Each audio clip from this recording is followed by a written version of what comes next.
In your view, yes. And then Carlos next. Pat, should the governor, on his own volition, step aside while he fights these charges, or should the Illinois state legislature move ahead with what it's threatened to do and impeach him? What are your views on both of those? The Office of the United States Attorney has no view. We are not entitled to any view, and the view of what happens in the legislature of Illinois is not for us.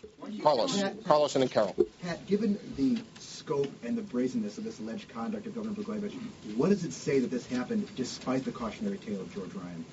I think it tells us, certainly, I don't want to jump ahead of things. Again, the governor is presumed innocent, but if the charges set forth in the complaint are true, it is an appalling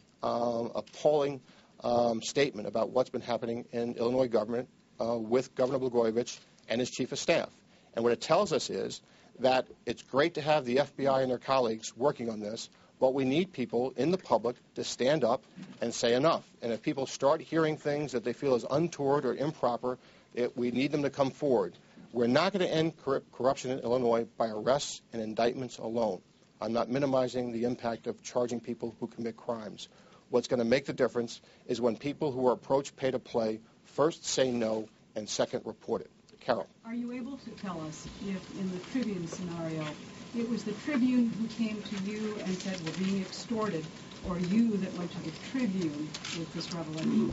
That's not set forth in the complaint. What we can tell you is that was conversations we intercepted on the governor's side, speaking to Mr. Harris about what they wanted to do. So it's conceivable then that the Tribune at some level of management was considering or forced to consider the governor's alleged extortion?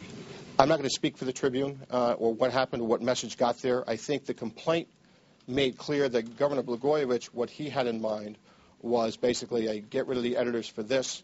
The complaint also makes clear that Mr. Harris was one who wanted to be far more nuanced, and basically Governor Blagojevich delegated to him, well, you know what you got to do, be careful. So I can't describe to you what conversations Mr. Harris had, and I think it would be dangerous to do so. And it goes to my point of it's one thing to attribute someone's own words to them. It'd be another to attribute someone's own words to you. And, if I say something on tape, then I'm charged with what I said. If someone says something on tape about me, that's a different story. So I'm not going to speculate as to what, if any, conversations were had in the Tribune at this point. I don't think that'd be fair to them or anyone else. When we're just describing his mindset of what Governor Blagojevich wanted Mr. Harris to do.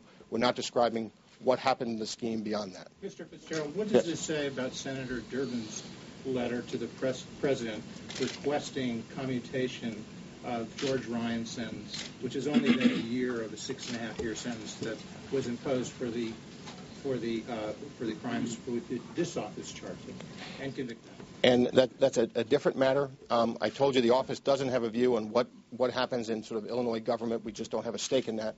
To the extent the office has a view in the Ryan pardon, if we're asked by the Department of Justice or the White House to express that view, we will do so privately. But we're not going to. It's inappropriate for me, on behalf of the office, to express a view where the power of pardon and commutation rests with the president, and it's not our power, and we do not make a practice of commenting to other branches of government what they ought to do unless asked by them in private. Yes.